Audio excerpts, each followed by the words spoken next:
Hi viewers, I'm Anjaneyulu. చూడండి, మీరు మా వీడియోస్ని చూడాలనుకుంటే www.youtube.com/angm videos అనే ఛానల్లోకి లాగిన్ అవ్వండి. రైట్ సైడ్ సబ్స్క్రైబ్ బటన్ ఉంటుంది, సబ్స్క్రైబ్ చేయండి. లేటెస్ట్ వీడియోస్ అన్ని మెయిల్ ద్వారా పొందొచ్చు. ఇప్పుడు కోరల్ డ్రా నెక్స్ట్ టాపిక్ గురించి మనం డిస్కస్ చేద్దాం. ఇందులో వచ్చేసి మనం సేపు స్మర్జ్ బ్రష్ తీసుకున్నాం. ఇక రఫ్ అండ్ బ్రష్ టూల్ గురించి నేర్చుకుంటామండి. ఈ రఫ్ అండ్ బ్రష్ టూల్ అనేది ఎందుకు యూజ్ అవుతుందంటే, మామూలుగా అయితే మనం ఈ రఫ్ అండ్ బ్రష్ టూల్ చూడండి, ఏదైనా పాయింట్స్ని మనం డిస్టార్ట్ చేసుకోవచ్చు అనమాట. ఫర్ ఎగ్జాంపుల్ ఇక్కడ రెక్టాంగిల్ బాక్స్ తీసుకున్నాము. రెక్టాంగిల్ బాక్స్ తీసుకున్న తర్వాత కావాల్సింటే మీరు ఇక్కడ జూమ్ పేజ్ సైజ్ జూమ్ 100%లో పెట్టుకోవచ్చు. ఓకే, సో ఇప్పుడు జూమ్ ప్యాన్ తీసుకున్నాం. ఈ రఫ్ అండ్ బ్రష్ టూల్ తీసుకున్నట్లయితే ఈ యొక్క రెక్టాంగిల్కి చూడండి, మనం ఈ యొక్క లైన్ని మనం రఫ్ చేసుకోవచ్చు అనమాట ఈ విధంగా. ఓకే, సో మూవ్ టూల్ తీసుకున్నట్లయితే మనకి ఇలా కనిపిస్తుంది. అదే ఇప్పుడు ఈ రఫ్ అండ్ బ్రష్ టూల్ తీసుకున్నప్పుడు ఈ యొక్క నిబ్ సైజ్ అనేది 0.5 ఉంది ఇక్కడ. ఓకేనా, సో ఈ 0.5 కాకుండా మీరు ఎక్కువ పెట్టుకున్నారనుకోండి, ఒక 2 ఇచ్చుకున్నాం. ఇప్పుడు నిబ్ సైజ్ చూడండి ఎక్కువ పెరిగింది ఇక్కడ మధ్యలో. అంటే మనకు ఈ రఫ్ అండ్ బ్రష్ టూల్ అనేది యూజ్ చేసినప్పుడు నిబ్ సైజ్ తీసుకొని మీరు ఇలా డ్రా చేశారనుకో, ఈ విధంగా వచ్చేస్తుంది. ఓకే, ఇప్పుడు నేను అండూ చేస్తున్నాను, Ctrl Z. అదేవిధంగా రఫ్ అండ్ బ్రష్ టూల్ తీసుకున్నప్పుడు ఇక్కడ నిబ్ సైజ్ అనేది ఒకవేళ మీరు ఒక 1 పెట్టుకుందాం అనుకోండి, ఇంత ఉంది. ఇక్కడ మీరు ఫ్రీక్వెన్సీ ఆఫ్ స్పైక్స్ వచ్చేసి 10 పెట్టుకున్నాము, తగ్గించామనుకోండి స్పైక్స్. చూడండి, మీరు షేప్ టూల్ సెలెక్ట్ చేసి rough and brush tool use చేస్తున్నట్లయితే స్పైక్స్ ఇక్కడ చూడండి ఈ విధంగా వచ్చేస్తాయి అనమాట. ఈ స్పైక్స్ 1 2 3 4 ఎన్ని ఉన్నాయి ఇక్కడ? 1 2 3నే ఉన్నాయి. ఎక్కువ పెట్టుకున్నాం అనుకోండి 10, మ్యాక్సిమం 10 కదా, సో 10 వస్తాయి స్పైక్స్. ఇట్లాగా స్పైక్స్ పెట్టుకోవచ్చు.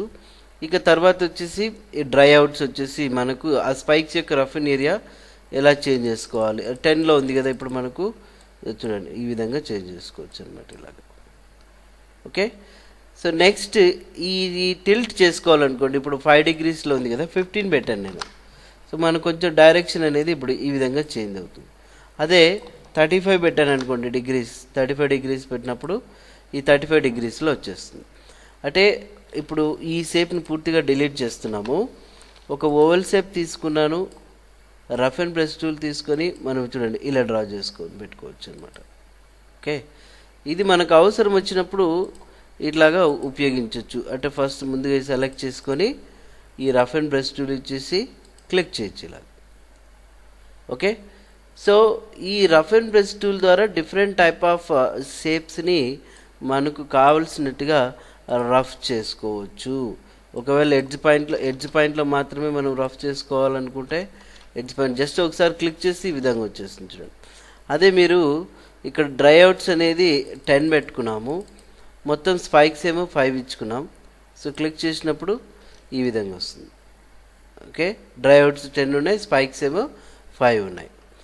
నెక్స్ట్ వచ్చేసి ఒకవేళ డ్రై అవుట్స్ అనేది ఇప్పుడు నేను 3నే పెట్టాను, 2నే పెట్టాం చూడండి. సో 2 పెట్టినప్పటికీ మనకు సో ఈ విధంగా డిస్ప్లే అవుతుంది అనమాట. అట్లాగా మీకు నచ్చినట్టుగా ఓన్లీ ఇప్పుడు నాకు నిబ్ సైజ్ 0.5 ఇంచే పెట్టాము.